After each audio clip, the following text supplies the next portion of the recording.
Good evening, folks. Welcome to this edition of Curveball Convos with the Carolina Curveball Boys. Here at Carolina Curveball, I know we took a week off this past Thursday, of our preview show, but I think it was warranted. I think the world, not just the country, not just the Carolinas, was watching March Madness, what's going on in the NCAA men's basketball tournament as well as the women's tournament. A lot of fun storylines going through, but also there is baseball still going on, going very strong. I know that's not the full focus for a lot of fans around the country, but it is still here. Tonight we got Braxton, Reed, myself here for a nice fun night to recap the week. A lot of stuff to talk about, boys. A lot of things to recap. So Braxton, start off with you, man. How's it going, bud? Hey, we're doing good, man. Obviously, watched a lot of basketball, like a lot of people. Was a little disappointed. I think a lot of people would be saying the same thing. There wasn't much madness to the March per se, but I mean, I think it's going to pick up here. And then obviously we've got baseball going on too. I mean, what a great couple of series. Obviously, our 1 versus 2 going at it. Ending the day today was a great series down in Clemson. Some other great series like Wilmington and Campbell. Um, you know, Upstate Charleston Southern. We'll get to all of these tonight, but baseball is still going on, and I'm just excited for once the madness kind of ends. I think the gears are going to shift over to the diamond, and that's when it really starts to get serious. Yeah, no question about it, Braxton. We'll pass it to our resident junkie, our basketball junkie, Reed Tobin. Um, Two questions for you, Reed. Did you watch March Madness, and where are you, sir? First, I have not watched a game since Friday after the Heels loss. So my interest is toast now I'm glad the after that public. pathetic I'm glad that's display. public knowledge now, personally. Yeah. Um, and I am in Charlotte. I moved down to Charlotte this weekend, completed my move down here for work. And I'm excited to be down here and what the future holds for me. Where are you right now? I am set up at my desk in my closet. Okay. That's why I had to put the blur on. Okay. He doesn't want people to see his pink and purple shirts in the background, but I do respect it. I was a part of your move. I'm very, very happy for you. Very proud of you. I know we have come a long way from the dorms at ECU to now moving on to bigger bigger and better things in our life. Huge, huge moments from our life. But any other comments where we get into baseball on the March Madness? I know Braxton kind of touched on it. I wouldn't call it March Madness. I'd call it chalk madness. It's very, very, very, very chalky this year.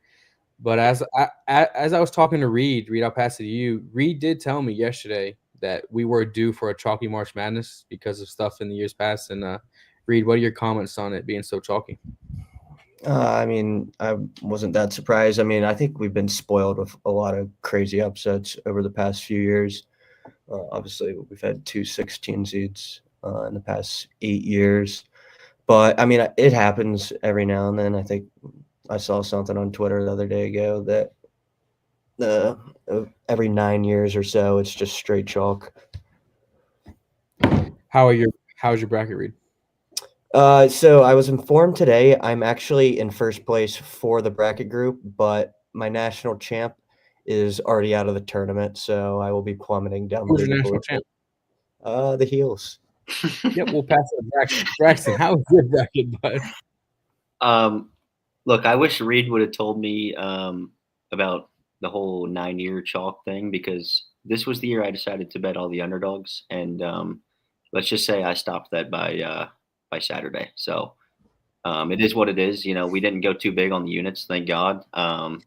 But I will be having that in mind in the future when I'm betting on March Madness. For sure. That obviously can happen, but usually there's some big upsets, and there was just nothing this year. So There's no doubt about it. And we have a early comment from a friend of the program, KJ Keats. Yo, Case, I think Duke beats ECU on Tuesday. Do you want to maybe wager on this? I think that is a good bet personally because I think Duke is very Duke is you never know what's going to happen with Duke, especially in the midweek. They are coming off a very impressive series sweep over Virginia in Charlottesville this weekend. But KJ, I will definitely be hitting your phone for that and as we know, Reed Tobin has no idea what he's talking about per KJ Keats. So Thank you, KJ. shout out KJ Keats for knowing ball more than Reed. All right, Braxton, if you want to pull up the slate as we will discuss what happened this weekend, there was a lot. I know that a lot of people may not know because of March Madness just taking over the world as it does with every sport this time of year. But as we pull it up here, these were all weekend series. There were no invitationals, no round robins, no pool plays kind of thing. They were every game on the slate was a series for every program in the Carolinas. We will start off with Pitt and NC State. NC State got a nice 2-1 series win over Pittsburgh. Reed, I don't think this Pittsburgh team is I plain and simple. I think they'll be at the bottom of the ACC this year, Reed, and just another good series win for NC State. I definitely think they could have won today, but Pitt picks up the last one on Sunday. Yeah, I mean, certainly State's been playing a lot better over the past few weeks. But, I mean, Pitt, since they've joined the ACC, have they made the NCAA tournament, Braxton, Kaysen? I don't think they have. No, I don't think so. Yeah, that won't be the case this year, too. So, yeah, so as NC State picks up a nice series win, as Chase Graham, former NC State men's basketball player, says, "Go Pack." Reed, will Chase Graham make it to the Doak this year for a game? I'm gonna believe that he does. I hope he does. I hope so. I definitely hope so. I mean, Dominic Fritton, can we talk about him? Braxton, go ahead, sir. He's been borderline ACC pitcher of the year, I think, so far. I mean, just what he's doing on Friday nights for the Pack consistently has been really impressive. I kind of want to see him face maybe a better, higher tier ACC team soon, which I'm sure that they have on their schedule soon. But I mean, he's been incredible. He's really taken another step up. Yeah, and he is one of the anchors on that team for sure. And I wish Colby could make it tonight because I would love to hear his thoughts on this. And because another big part of their team is Matt Wilson, who has not had the best year so far. Granted, he is coming off Tommy John, if I'm not mistaken, last year, correct? Yeah, I believe so. Yeah, Fritton had, what was it, 12 Ks this weekend too? Yeah, I mean, it seems like every weekend he has 10 plus, and I mean, Right. he just goes long innings. Gives them a good chance to win every Friday, and that's why they're winning a lot of series right now. And this is another young lineup in the Carolinas that's figuring it out. I would say them, just like ECU, started out slow with all the freshmen in the lineup, but slowly are getting back into it and getting into the groove of things, figuring out the speed of college pitching. Yeah. As we move on, we'll keep it in the ACC. Braxton, I'll let you lead off with this one with the Carolina Tar Heels getting a series win over Boston College and run ruling them today, right? 10-0. Yeah, they ran rule them today. Aiden Hall had another tremendous outing. I think he went complete game, all 7 innings, like 11 strikeouts. So and the offense did their thing today as well. You drop another ACC game though yesterday, and Boston College is a scrappy team. I think they're probably not a top tier ACC team that we know, but they're going to give you some trouble, especially on the road. But good for them to win the series. They did drop a game in the midweek as well that we obviously didn't get to talk about against UConn, which Kane Kepley starts off the game with a home run, and then I think the offense just went blank after that. So they're still having some issues that they need to work out, especially as their conference schedule will get harder here. They will be playing a lot of games at home though. So it's like a much needed series win too. If you lose, you lose if they lose their first 3 ACC series, that puts them in a really bad situation heading into April. Yeah, so you're sitting at what, like 4-5 in the ACC now? Yeah, 4-5. 4-5. You can kind of work off of that. Yeah, you can kind of work off of that, but we'll see what they do this week. It's not going to get much easier, but I still have the same expectation for this team. What about you, Reed? Yeah, I'm not panicking about them. I think, winning on the road is hard in college baseball, just like it is in every sport. But I think they can build off this weekend performance by Hall today. They got a big one Tuesday night down in Charlotte against South Carolina. I'll be in attendance for that one. For who do they have this upcoming weekend? You know, Rexon? I think it's Miami. Miami. You know, I feel like they could use maybe a sweep of Miami, get them back with over 500 record in conference play. They'll have them a good spot headed into April. Yeah, no, there's no question about it. Going to be very interesting how ACC play wraps up here or starts up here. Excuse me. Now on to Coastal and Troy, one of our other ranked matchups in the Carolinas, one of the few ranked matchups around the country. In all honesty, and Troy at home versus Coastal got it done, won the series 2-1. Coastal is now 2-2 on the week. Excuse me. They did go to Campbell this week and beat Campbell 5-4. So a 2-2 week for Coastal Carolina. Not I mean, in past weeks, I know last week for Coastal Carolina when me and Braxton were making the honor roll sheets, Coastal's entire rotation was on one graphic, and this week was not the same for this Coastal team. Their starting pitching did not perform very well, but then again, you have to look at this is a good Sun Belt program in Troy, a ranked Sun Belt team, a very good team, a regional program. They're in a regional nearly every year, and there wasn't much from their starting pitching, but Dominic Carbone for Coastal came in, I think it was Friday or Saturday, and pitched 4 innings, 4 shutout innings, 7 Ks, 3 hits, and got the save in their lone win versus Troy.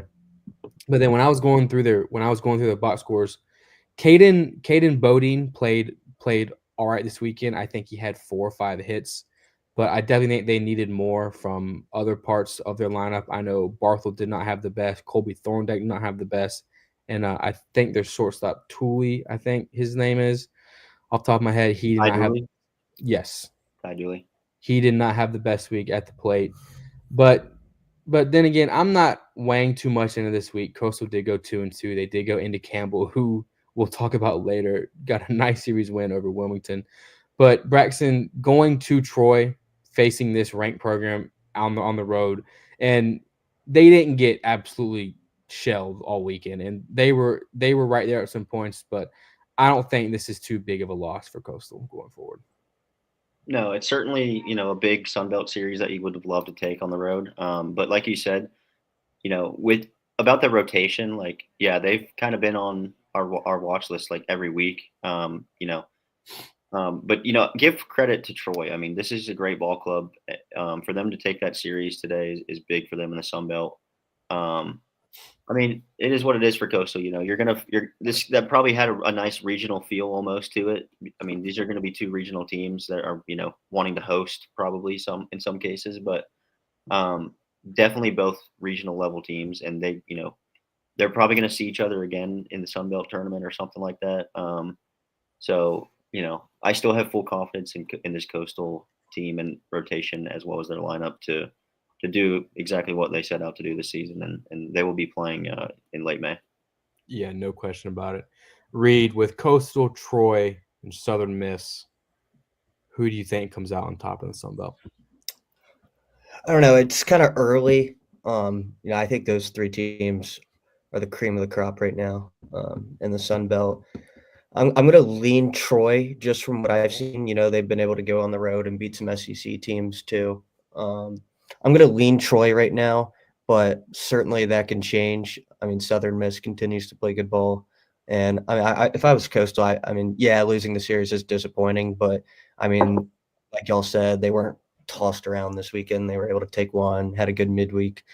Winning at Troy is a tough place. So, I mean, they'll bounce back for sure. For sure, no question about it. And we'll talk a lot of Sun Belt going forward because that is a major conference in the Carolinas. We have a couple teams in the Sun Belt, and it's one of the more fun non-Power 4, Power 5, whatever you want to call it, conferences in the country. Now we'll move on to VCU at Davidson. I want to preface this. I've said this in previous weeks. VCU is one of the worst baseball teams in the country. I mean, it is honestly pretty disappointing, the scores that they have been putting up. I know that on Friday, VCU lost to Davidson. So I can find this right here on the Yeah, sheet. sorry to interrupt. Did something just happen? Maryland just hit a buzzer beater. Okay. Maryland just hit a buzzer beater. I can hear my roommate. There was some yelling. craziness going on in my apartment too. Anyways, I'm seeing it right now in slow motion. yeah. Wow. The Crab 5 moves on. Would have loved to Chalk. see an upset. Once again, Chalk. Shaw. Chalk. Yep. Yep. Chalk, chalk, chalk. All right, back to our regularly scheduled program for our watchers and listeners. If you're listening on Spotify, freshman from Maryland, Queen, just hit a fadeaway Dirk Nowitzki game winner to go on to the round of Sweet 16. All right, back to what I was saying about Davidson sweeping VCU, who is one of the worst teams in the country. I hate to say it. I don't like to say that live on air, but I mean, Davidson was 6-13 going into this series. Davidson on Friday beats VCU 17-4. I mean, come on. And then the next game on Saturday, Davidson beats VCU 19-11. And then today, Davidson beats them 13-9. I mean, it's just like it is actually it's pretty incredible. Just disappointing what's going on with this VCU program, as they were in the Greenville Regional last year and beat Wake game 1 and shut Wake out the first game of the regional. Just disappointing. I think a couple of us had them to win the A10. I had VCU winning the A10. I think I did as well. I think I did too. Yeah, they are terrible. Davidson, that's a good week for them, though. I think they can kind of build off this. I mean, they've had some tough losses. I mean, it seems like they can't really figure it out in the midweek. They just get blanked by these bigger teams. But I mean, you never know if they can just win their league, you know. And certainly, I feel like the A10. I don't know who else is in there that's competitive. Maybe I don't know, Richmond. Maybe they're pretty decent, right? I mean, I think if you put Athens in the A10 right now, they wouldn't finish last in the A10 with what we got going on. I'll pull up the Webster standings. I don't want to talk too much A10 tonight, but yeah, I'm just curious. Yeah, Reed, you pull this up, please. Davidson is in first place they're sitting at 5-1 in conference play, so at 9-13. But yeah, Richmond is 20-4 overall, but 4-2 in the conference. That is absolutely remarkable. As we move on out of 16. All right, Reed, what? George Mason 16-8. Good program. Good team. Scrappy team. Very. As we move on to Longwood and UNC Asheville gets swept 3-0. But Braxton, when me and you were going through box scores looking at highlight players, UNC Asheville did have 2 guys on there. Oh yeah. If you want to talk about those, Braxton. Yeah, I know Clay Edmondson's an arm that's been throwing really, really good for them. He had 6 innings, 7 Ks, 1 run this week. And then Patrick Gillen had a very impressive week at the plate, going 9 for 14, 4 RBIs. They've had a couple guys in their lineup kind of show some pop. And they've gotten, I think they've now won, back-to-back Big South series. So I think they might be 5-1 to start out in the Big South play, which is really, really, promising for them, especially, when it comes down to it, you need to be one of those top 4 seeds. I don't know if the tournament's the same format this year. I'm assuming it is, but that's going to matter late in the year. If you're kind of fighting for a spot in the tournament, you're going to want to get wins against teams like, they got swept. Yeah. Oh, I was thinking they swept. That's on me, guys. Longwood is looking good though. Asheville beat Gardner-Webb last week. That's what confused me. Is that right? I'm pretty sure that's right. Okay, yeah. My bad. But look, the point still remains. I mean, you've got to win these early games in the Big South to, give yourself a better chance when it comes down to it later in the season, because those tournament spots are not easy to get, especially if the format hasn't changed. But yeah, Asheville did have some hitters that have been hitting. I think they still need to figure it out defensively and pitching a little bit, but I think they could. They'll compete in the middle of that middle of the pack of the Big South. Yeah, really looking forward to seeing how that Big South shapes up. I know you have some Rockets at High Point. You have a lot of other big pieces around the Big South. And as we'll move on to the SoCon, VMI takes the series at Western Carolina. This just That's an unfortunate one for Western. Huh? yeah, just an unfortunate one for Western. Hey, Western still going to be a solid contender in the SoCon. Watch out. I'm telling you, they can still swing it. They just need to find some consistency on the mound. At VMI, that offense is ridiculous. I mean, the amount of stolen bases they have. Oh, wait, I are mean, they still leading the country? I no, bet it's not even close still. I I mean, they had a 50 close. stolen base. I Next forgot about closest was 50 behind them. I forgot about that. Yeah, do not let the cadets get on base. I'll tell you that right now. So we'll just run through that really quick for our listeners. Western Carolina won on Friday 7-3, but then VMI came back to win on Saturday 5-4. And then in the rubber match today, VMI won 11-7, probably with 89 stolen bases between the 3 games. But hey, small ball, and that ball works, and it's working for the cadets, no doubt about it. As we move on to Villanova and Wofford, Wofford gets a series win over Villanova. Want to see who Wofford played in the midweek It was too. Upstate beat them on a neutral site. Yes, and Wofford also beat Asheville on Tuesday night too as well. Okay, yeah, they had a 5-game week.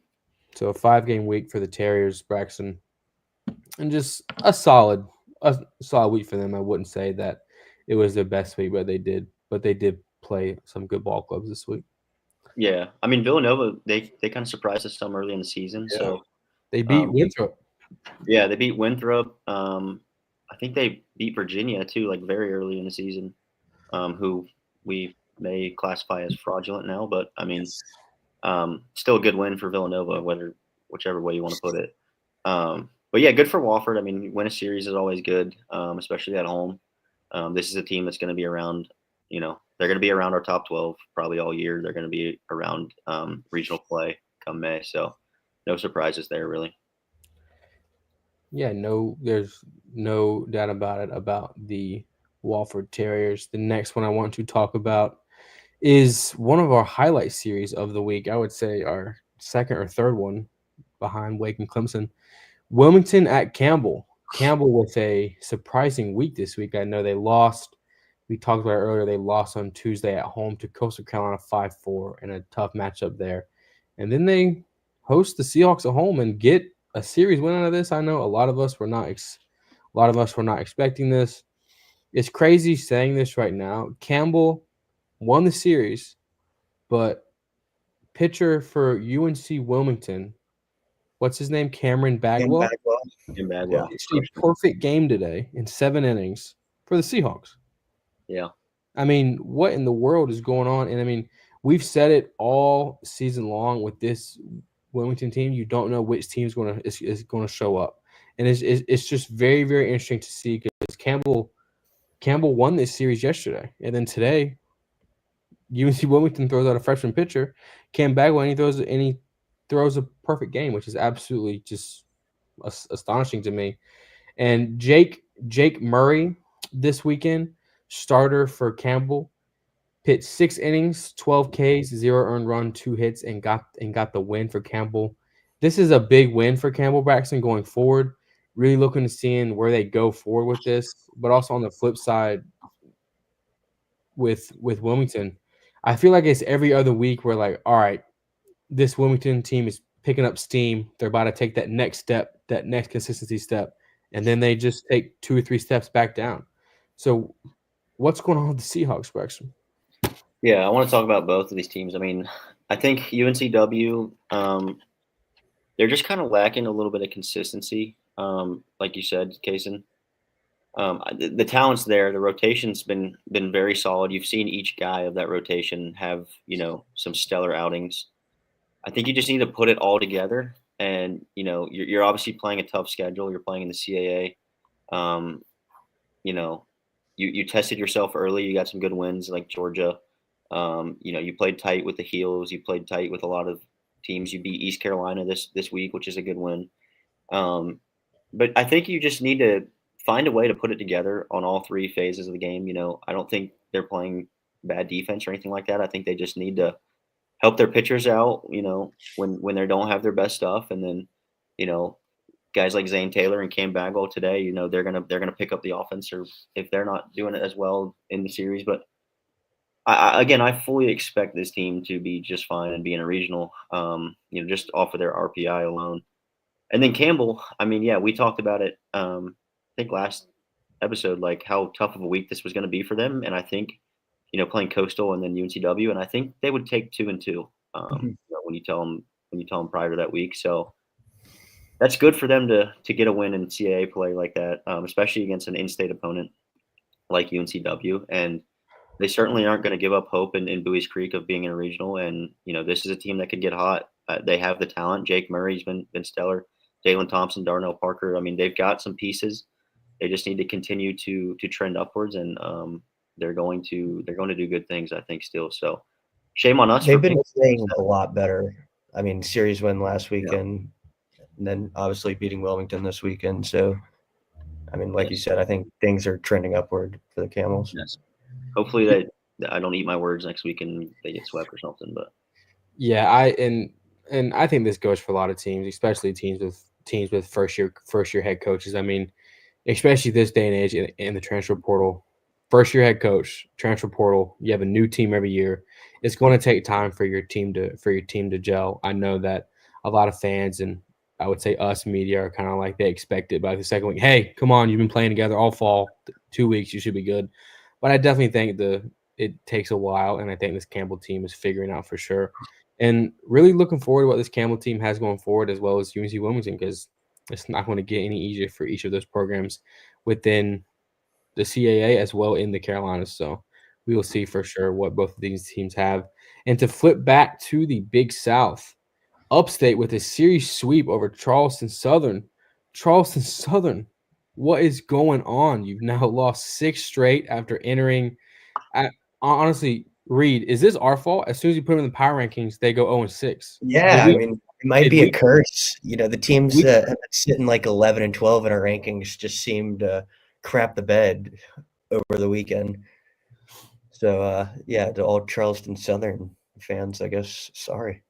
And Braxton, your alma mater, USC Upstate, with a very nice, impressive sweep on the road at Charleston Southern. Braxton today, and then yesterday they won 13-0. On Friday they won 22-4. If you're listening on Spotify, USC Upstate over Charleston Southern 22-4. That is a real score. And then today 8-2. Braxton, the Spartans had it all working for them this weekend. And the Bucks, I guess we cursed the Bucks, man. Yeah, much needed win for Upstate after getting swept last week at home against Radford. And I don't want to be too hard on the Bucks. I mean, they played probably 2 of the better teams in the Big South right out of the gate. We said it a couple weeks ago, like you're going to get tested here early in conference play, and you definitely wouldn't have liked to be 0-6, but you are now, and you've got some work to do if you want to be in that tournament. So I think they're talented enough to do so. I think they can bounce back. I think depending on their schedule going forward, I think they need to not worry so much about the schedule now and just go out every day and beat the guys across from you. But yeah, Upstate, huge for them to go on the road, score a ton of runs. I haven't even looked at their box scores yet, to be honest, but it looked like Johnny Sweeney had a big weekend down there in Charleston. A couple other guys, I'm sure, hit the ball really well. And I think their pitching staff is starting to figure it out as well, especially, maybe some eagerness to bounce back after last week, getting beat by Radford. And, they had a tremendous week. I mean, 4-0, beating Wofford on the midweek, a good win, and then sweeping Charleston Southern on the road. So you definitely take that if you're the Spartans right now.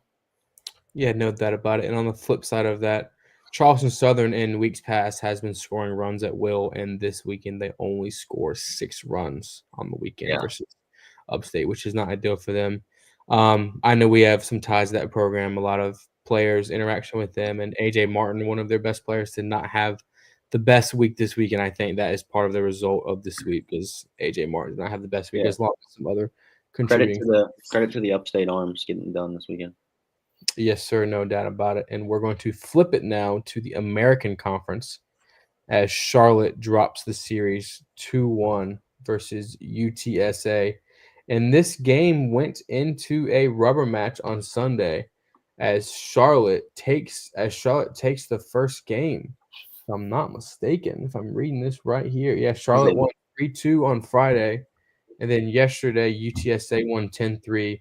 And then today, Charlotte had a lead, didn't they, today? And they lost 6-5.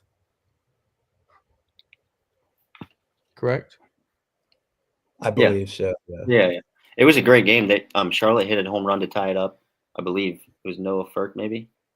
Yeah, I think so. But yeah, I mean, tough to drop an American series at home. They're just kind of just not getting over that hump yet. I mean, I know we have a big Charlotte problem.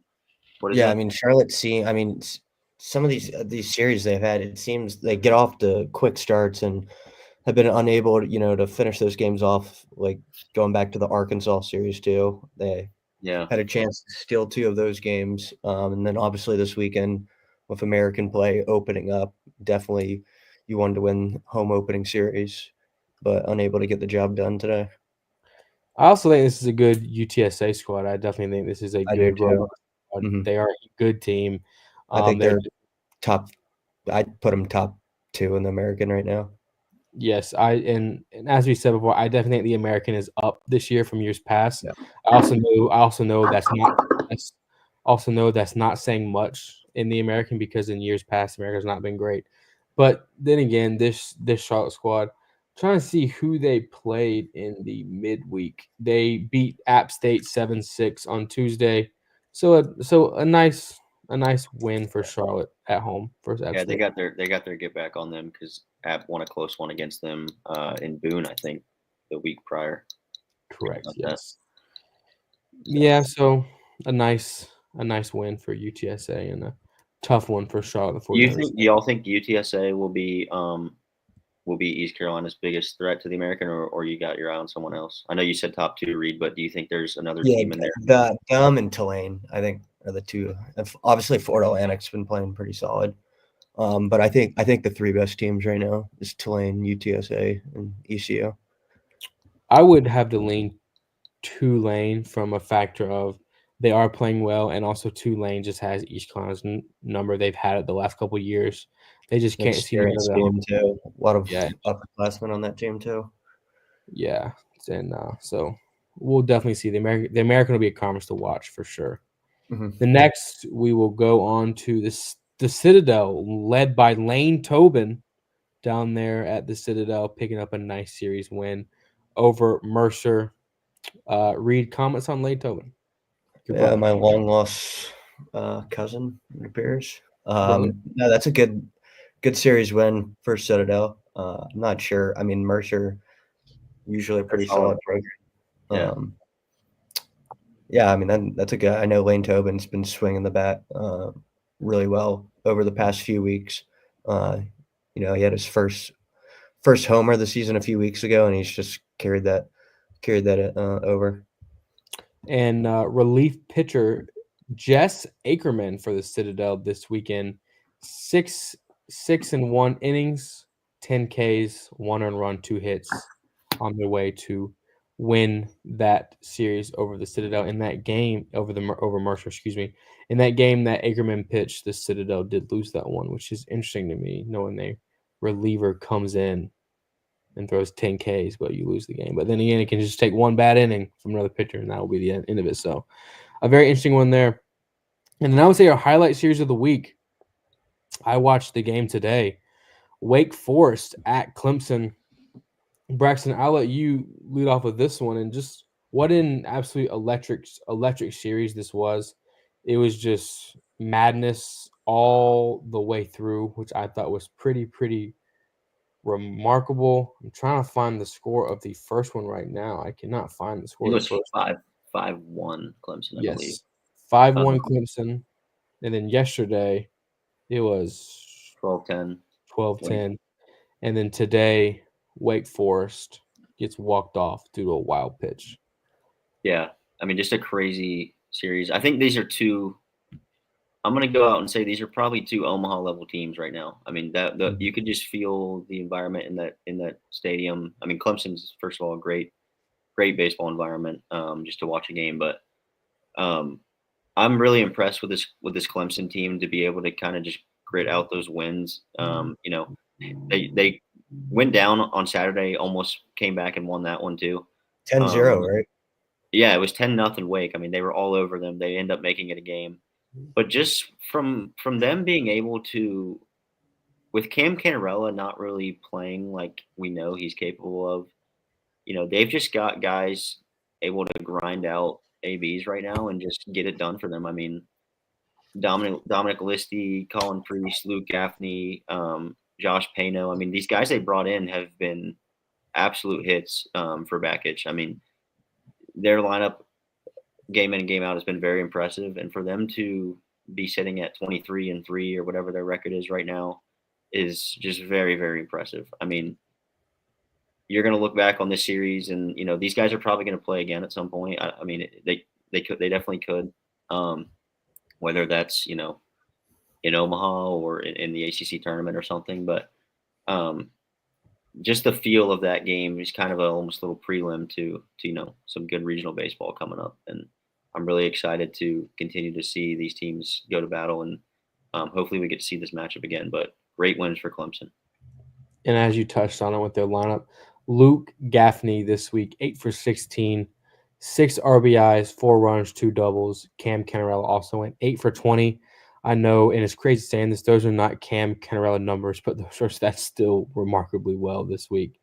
Campbell also played the Citadel twice early in the midweek, so they had a 5-game week and come out with the series win over Wake Forest. That is just as impressive, coming off 2 wins. And also Reed Tobin, Aiden Connect, 6 innings pitched, 10 Ks, 1 on run, 2 hits, and got the win. He just continues to light it up, Reed. I mean, are they the best team in the ACC? Certainly right now, yeah. And they're playing better than anyone right now, 23-3. Them and Florida State, I think right now are the 2 best teams in the ACC. But I mean, that was such a high level series this weekend. I think you got to put Wake in there too, man. Wake's certainly there. I mean, this game today, I mean, they'll probably feel disappointed. They were up 5-0 today, correct, right? Yeah, they're right there. Yeah, sure. I mean, I wouldn't sweat if I was a Wake fan. I think they look I think they're playing better than they did as a last year of all season. But I think Clemson. I had them in Florida State and Carolina as my top 3, and Clemson is certainly holding up that bargain right now. Yeah, I think I picked Virginia to win the conference. That's not panning out for me too well as they are falling from grace. We will get into them after this next matchup. Elon and College of Charleston.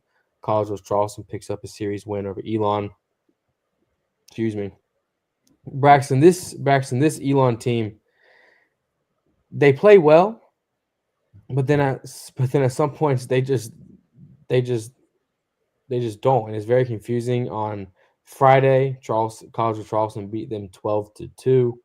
On Saturday, let me see if I can find them. College of Charleston lost 14-13 to force a rubber match today. Yeah. And then Elon today, College of Charleston, the score of that game was 11-6. Yes, 11-6. Braxton, this College of Charleston team continues to have guys all throughout the lineup. I know when I was going through their stats right now, I wrote down 6 guys. These 6 guys were 6 for 18, 6 for 17, 7 for 15, 6 for 18, 6 for 11, 8 for 19. They just have guys all over their lineup that can rake, that can hit it well, and it really just shows how good that lineup is top to bottom, and they can really be a threat in the CAA. Yes, absolutely. I mean, they're great on both sides of the ball. We've talked about their pitching staff all year, but their lineup's starting to show out. I think they'd be a little bit disappointed that they're 14-8 at this point. I think they would probably tell you they haven't played their best baseball yet, but hopefully that means for them that their best baseball is in front of them, and this is just kind of the beginning of that. I mean, you'll take a series win against a scrappy Elon team, but one that you should get at home. So I think they're definitely excited to about their best baseball possibly being in front of them. Would y'all say the CAA right now is only a one bid league this year? I mean, No, look at Wilmington, Charleston losing a lot of midweek games. Actually, with the numbers and how the RPI is going, I don't know if there'll be a 2-bid league, especially with that RPI. You think it'll be a 1? As of right now, I would have to say so. As of right now, I would have to say 1. Yeah, I mean, look, we'll have to see how it plays out over the next month, but I mean, look, in my eyes, like when I'm just off the eye test, right? I'm thinking that UNCW and Charleston are both regional level teams. I think so too. But I'm just going off of that. Correct, yes. But I think that UNC Wilmington, if they take care of business and let's say lose in the conference championship, right? I think they're still in. But I think a team like College of Charleston, whose RPI is sitting in the 130s right now, you have to win that conference. Yeah. And you're going to have to start going on a player right now, or like you said, win the conference. Yes, correct. No, and Campbell's sitting in the 180s right now. Yeah. I mean, Campbell will have to win the conference tournament to get in. Campbell will have to win it. With Elon, of course, too. Those are our 4, right? Yeah. Yeah, it is not. Yeah, I mean, unless we could be totally wrong. Unless they go on an absolute tear, they could climb up. But then again, as we talked about, I think 2 weeks ago with this RPI, I mean, they're not going to have these RPI points. I mean, they're going to go perfect in the midweek because they're going to legit go perfect. I'm interested to see how Campbell's RPI gets affected from this week, and then also because I mean there could be some drastic changes just off of this weekend. Correct. Yes. And we could be sitting here saying like be a little more confident in it, but yeah, I mean it's also interesting that our 4 CAA teams played each other this week. That's kind of cool, but yes. I hope we get 2 of those guys in there. Mm-hmm. That would be awesome. So we'll see.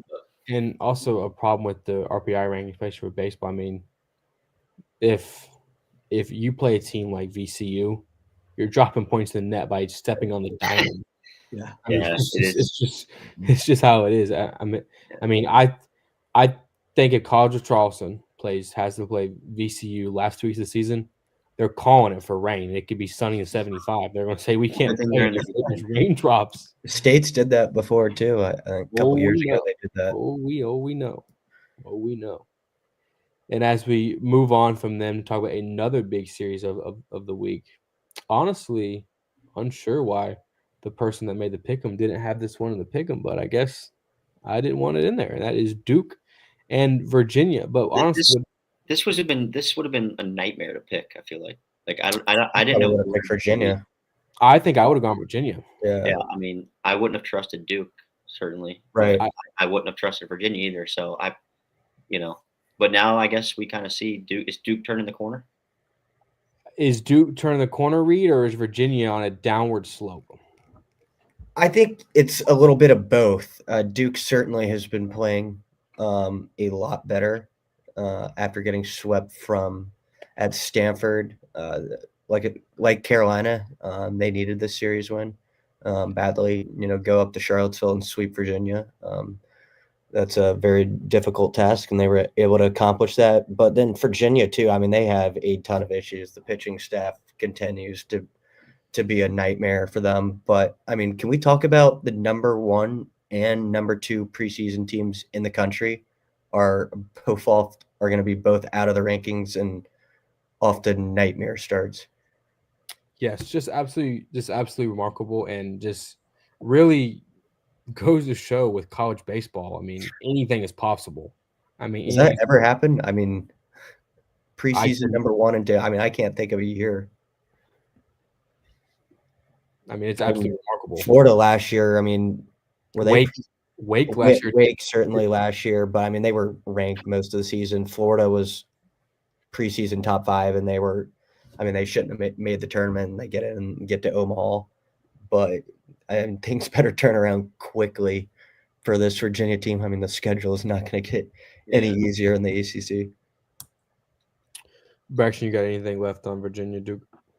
No, I think it's impressive that Duke goes up there and sweeps them, regardless of the way these teams are projecting. But look, Duke's going to be right there in the ACC. I mean, Ben Miller continues to ball out.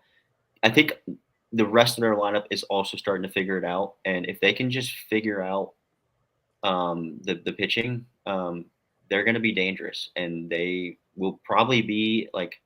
I could see them being like a 3 seed in a regional and winning it, like honestly, because they're just such a roller coaster team. Right. If they get the right weekend where they're hot and they come to swing that weekend, they're going to be a nightmare for someone. But they've got a lot of work to do still. I don't want to say they're turning around yet, but this is definitely a good first step.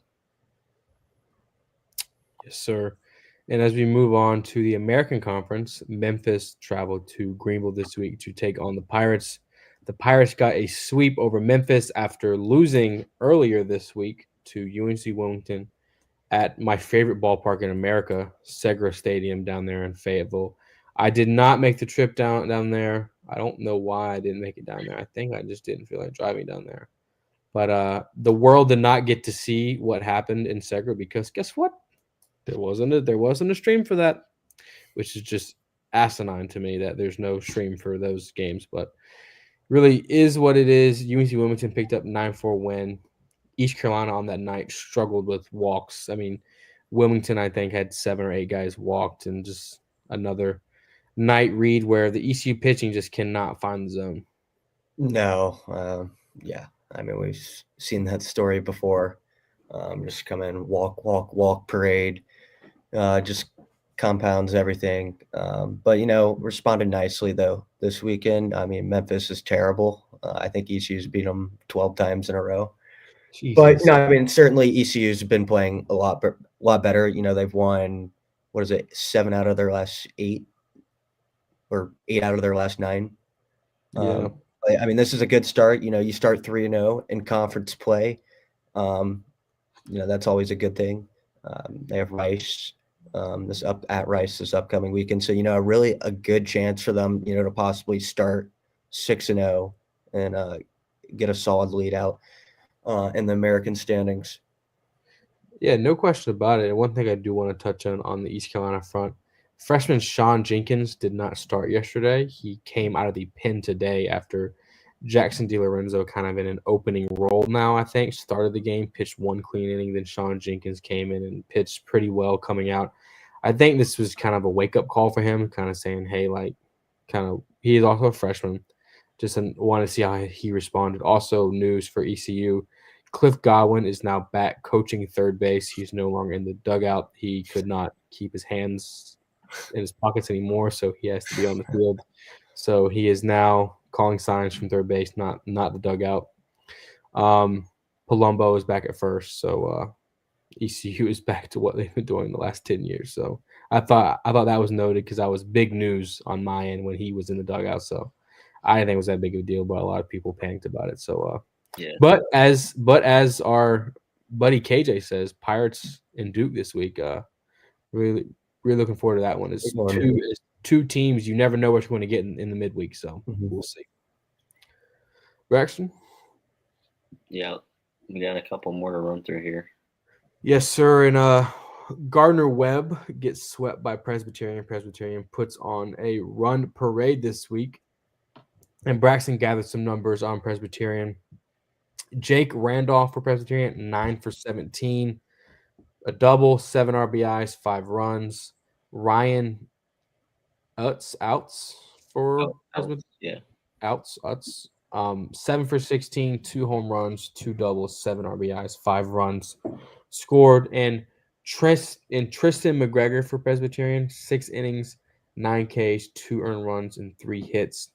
Just a nice week for Presbyterian this week, getting the sweep and looking to see who they played in the midweek. They lost to Western 4-2. That is not ideal. But Braxton, this Gardner Webb squad struggling as of late after some flashy offensive numbers, but that pitching just is not there. And they do have talent on that roster because when we did our monthly kind of checkup of the stat leaders, and they did have some guys all over those, but just can't seem to put it together in the end. Yeah, no, definitely. Just missing something. Starting 1-5 in Big South play, but certainly some time to pick it back up. I mean, when you lose 16-13 and like 14-13, I think was another score. Like that's just tough because you're doing. That's just like a crazy typical Big South game though. Like you get some weird numbers in there sometimes, and it's right up these two teams' alley. So I'm not surprised to see these score lines. But Presbyterian, I mean, that's a big sweep for them. But yeah, Gardner Webb, again, like you said, Cation, they've got some talent.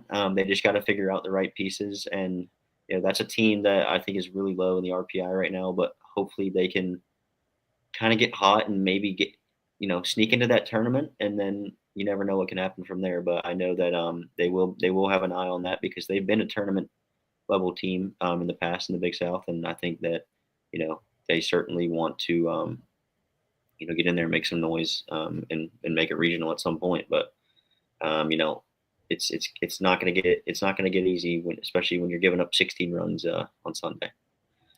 Yeah, as you touched on the RPI, Gardner's RPI is 266 with a strength of schedule of 283. So, yeah, those numbers are not supporting them one Yeah, bit. no. And then having they go 0-4 this week, 1-3 maybe. Let's see, Gardner Webb records per week. Gardner Webb went 0-4 this week. So, yeah. So you're not doing that any favors. But, I mean, we'll see what happens with them, but I do expect Presbyterian to be one of those Big South tournament teams, though. They've been playing some decent ball, holding on to some wins when they needed it, and getting a big sweep this weekend. Yeah, and to move on, North Carolina A&T picking up a series win over William and Mary, 2-1, winning today 13-7. A nice win for them. Very, very happy for that program. I know they were struggling. They were trying to say 4-14. Who they play in the midweek this week? Radford. They got this is a big week for them. They went 3-1 this week with a nice win over Radford. So in North Carolina A&T this week with a 3-1 week after losing, I think 10 straight games maybe. So huge week for them. Looking forward to looking at those box scores to see their stat leaders. To move on towards the bottom, kind of hurts me to say this once again, but it's kind of weekly at this point. Queens falls to 4-18 with a sweep to North Florida. They also did play. Who do they play in the midweek? Do they have a midweek? No, I don't think so. It's probably good for their best interest. Queens goes to 0-3 on the week. Reed to 4-18. Reed, what's the next steps for this Royals program? I mean, I think we've touched on it before in prior shows, but it's going to take. I mean, making the adjustment. I mean, Braxton knows best. Making the adjustment from D2 to D1, it's going to take years to adjust. Certainly as a program, But I mean, it's neat to watch them continue to grow as a team, and we'll continue to watch them over the years. Hopefully in a few years they'll be contending in the ASUN. Yeah, no question about it. And I just realized we are 54 minutes into this. I did not think we were an hour in. I thought we were like 15 minutes in. I guess that just happens when we love talking ball. And if you are still listening, thank you for listening. You're still watching. Thank you for watching. Yes. Please comment. I'm gonna run through this next one. UConn picks up 4-0 week. Yeah, UConn came down here and beat the Carolina teams, bro. They lost. They lost to Duke 12-2 on Tuesday. And they played Campbell last week, right? Last weekend. Yeah, I think they've been here a while. They've been here a while. Yeah, so they were impressive. UConn will win the Big East like they do every year. Yeah, I think we all picked that. Yeah, for sure. And Dan Hurley's now in the dugout supporting them now because he's bored in March, so he'll be at some UConn games for sure. But yeah, this Huh? Maybe you can wind the umps there. Good one. I will give you that, Reed. I'll give you that. Reed. I'll give you that. That's pretty good, Reed. But yeah, just a nice week from the Huskies on a baseball front. Also, quick side note here: Braxton was in Lenovo this week for the NCAA tournament, but he was not at the night session. I was at the night session for the UConn Oklahoma game and the Florida Norfolk State game. I've had the privilege to go to a lot of college basketball venues in my life because of my connections with the Keats family and in-state basketball. I've been very fortunate to go to a lot of places. There is not a more obnoxious fan base than the UConn Huskies. But to their point, they're coming off back-to-back national championships. So if I was coming off back-to-back natties, I would say whatever I want to. But they were talking reckless. I mean, there was this guy over in our section talking to this little 12-year-old kid in a Florida jersey, talking smack to him. And he was probably 18 PBRs deep. And I'm like, dude, what are we doing? It was just absolutely ridiculous. I know Reed's a big fan of UConn and that program and Dan Hurley. So, Reed, your comments on that? Absolutely not. Thank God they're out of the tournament. I despise Hurley. Absolutely crybaby. So yeah, not a fan. Let's get the record set. I hate UConn. Okay. Next, and speaking of another good week from the baseball program, but not so much the basketball program, the Johnnies get a nice win over Winthrop. But Reed, on the court, what happened with the Johnnies? Classic Patino.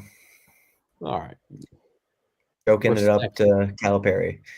Respect Ricky P. I do.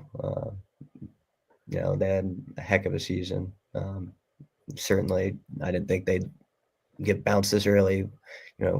They're playing right near their home court, so thought the crowd would have carried them, but I mean, they just couldn't shoot the ball this weekend. And now on back to the Diamond, Braxton, St. John. St. John's a good series win over Winthrop, and Winthrop seems to struggle with the Big East. It so seems losing to Villanova than to St. John's. What do you think is the next step for this Winthrop team, Braxton? I mean, they just need to, in their next Big South series, they just need to take control of it and really start to win games in the league because they did get a big midweek win against College of Charleston, which is a nice in-state win for them. But yeah, I mean, I think they're missing Kobe Croft right now from injury, so they've got to kind of lean on some of their other big bats and some of their guys because this is a team that's going to want to be in that Big South tournament. We've talked about that a lot tonight, but it's truly going to be a big battle to get in that. But yeah, I mean, shout out to the Big East for coming down here and whooping some of our teams. Hopefully that doesn't happen year in, year out because we need to own baseball down here and basketball. But look, it is what it is. You got to give them credit when they come down here and beat us. But I'm not worried about the Winthrop team. I think they will be fine under Coach McGuire. So I look for them to be playing in that tournament. Yeah, no question about it. Hopefully McGuire and the boys hit up the local RB so they can kind of turn this program around the direction of the program. So I think once they do that, they will be just fine. Georgia Southern picks up a 3-0 sweep over App State. This App State team, I mean, we've kind of gone back and forth on them each week. One week they look pretty good, and the next week they don't look so great. They went 0-4 this week after a 4-0 week last week. Unfortunate for them, but I also think this is a good Georgia Southern program. So I don't have much on that one. If any of you guys have anything on that series, no, I've been impressed with Georgia Southern though. Yes, they appear to be another possible contender down in the Sun Belt. Yeah, no doubt about it. And our next series, High Point in Minnesota. Dude, did you see where they're playing? Yeah, US Bank Field. That's so cool. I'm so jealous of that. I would have loved to play on that in that type of environment. But what did they get? One game out of it? Yeah, they got one game out Saturday. of it. Big Ten. Are we going to talk about them or just? I mean, shout out Big Ten. I know. I've been on the hating end of that stick this year, but I mean, props to the Beavers. or the Buckies, whatever you want to call them. The Gophers. The Gophers. Yeah. Same thing. Do they row the boat for the baseball program too?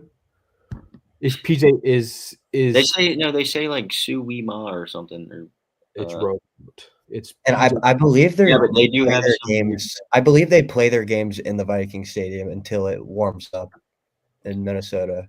It's probably right. That is just ridiculous. Because if they hosted a regional a few years ago, Really, if I'm remembering that correctly, I'm pretty sure they did. I cannot. I don't remember that, but I'll take your word for it.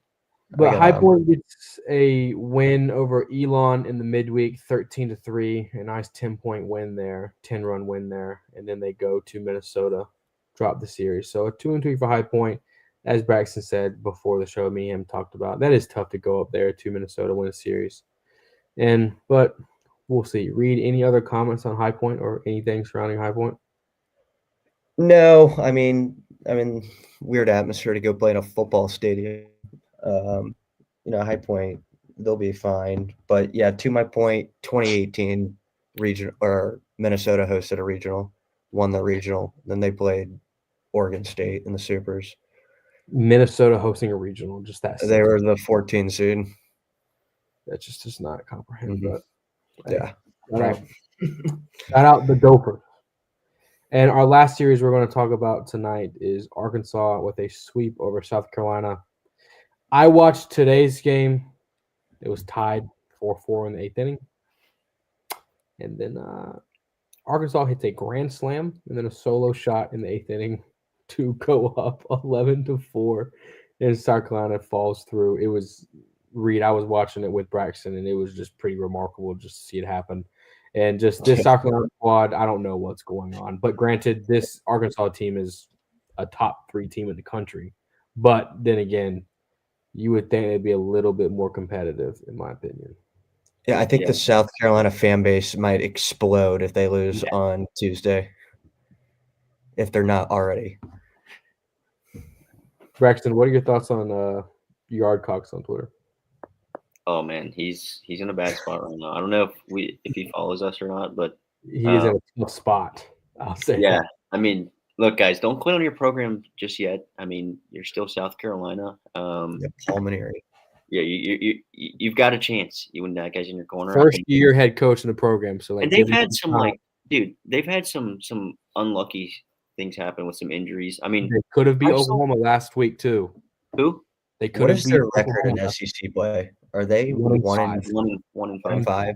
Dude, they had, I don't know if I read this on Twitter or something, but they had like one of their starters got scratched because he got hit by a home run in like BP. I saw that. Yeah, got hit by a home run. Got hit by a home run in the BP and concussed. It's like, dude, what are we doing wrong to deserve that? Well, I understand why Yardcox loses his mind now. I lose my mind too. So look, maybe luck will turn their corner for them, but definitely not the start you wanted. When you're 1-5 in SEC play and you're getting swept by your rival Clemson, people are going to erupt in that fan base. So maybe they've got a point, but I think they will figure it out. It probably starts this week against a struggling Heels. I mean, hopefully the Heels can defend the home state. It's in Charlotte, right, Reed? Charlotte. Mm-hmm. Yeah. But that's always a good one. So. Yeah. Yeah, Reed, you'll be there, sir, won't you? I'll be present there. First game I'll be checking out with the move. If Charlotte has a series this weekend, maybe I'll be back in Raleigh this weekend for Mr. Money's birthday. So never mind on that. But yeah, I'm certainly excited. They've been doing this for the past 10 or 12 years or so, and the games have been really good. Take me back. The games, will y'all be able to watch? It's on ESPN, should be on ESPN Plus, because they used to put it on like ESPNU, but they haven't did that the past few years. Could not tell you. I definitely think more games will come available as basketball comes up. I don't know. I think the women's tournament ends tomorrow, the first or second round. So I think ESPN slots should be more open coming up because basketball is ending. So yeah, we'll see. And folks listening, still watching, an hour and 5 minutes in, the slate is now finished. Thank you for listening to us talk about the slate, the weekend. as well as March Madness.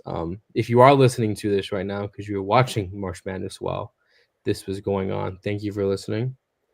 Boys, another great show, another great week of baseball. I mean, this is going to sound a little messed up, but only a couple more weeks till there's no more basketball. Full focus is on baseball from the country, but I am looking forward to it. I'm looking forward to it. I'm happy for Reed Tobin. Shout out Reed Tobin for making the move. He's leaving the nest for the second time, not to college, to his first place. I am currently in the process of moving to. I will be moving to the Burlington area. So any Elon fans or coaches or players watching, I will be now attending some of those games, hopefully, as well as some other games in the area like UNCG, High Point. I will be close to there, as well as close to the Charlotte programs. So really looking forward to that. There's going to be a lot of movement from all of us in kind of Curveball. A lot of stuff's going on in our lives. We are all in our mid-20s, so we're all trying to live life to our fullest as well. So just bear with us with that. We're trying to produce content as fast as we can, as much as we can. But also, it is quality over quantity for us, so we don't want to bombard you guys with loads of content. But once again, thank you for listening. Be sure to hit the link in our bio to join our Discord. Lots of fun stuff on there. Follow us on Instagram, Twitter, Discord as well, Spotify. Follow us on all our platforms. You can get all the updates for all your favorite Carolina programs. Yeah. Any other comments, boys, as we wrap up tonight? I got nothing, man. Good show. Who's y'all's at this stage? Who's winning it all? Florida. I don't know. Tennessee, Texas, they're up there. Georgia looks really good. Clemson and Florida State, certainly. Are we talking about the same thing here? I was talking about basketball, but Oh, okay. Reed Tobin. I'm that tuned out for March Madness. Yeah, he does not want to. He doesn't want to go there. Reed, who's winning the NCAA men's basketball tournament? Pains me to say Duke. Yeah, it's probably. I mean, it's chalk. It's the year of chalk, and that's the chalk today. Yeah. Reed, would you watch a Duke Florida national championship? No. That is just such a lie. I know that's a lie. With my roommate being a Duke fan, I do have to be tortured to him sitting through this, having the game on full volume. All right. Well, folks, that will wrap up this conversation. Thanks for watching. Thanks for listening. Once again, hit the link in our bio for all of our links. Be sure to follow, like, subscribe. Folks, good night. Thank you. We will see you on Thursday.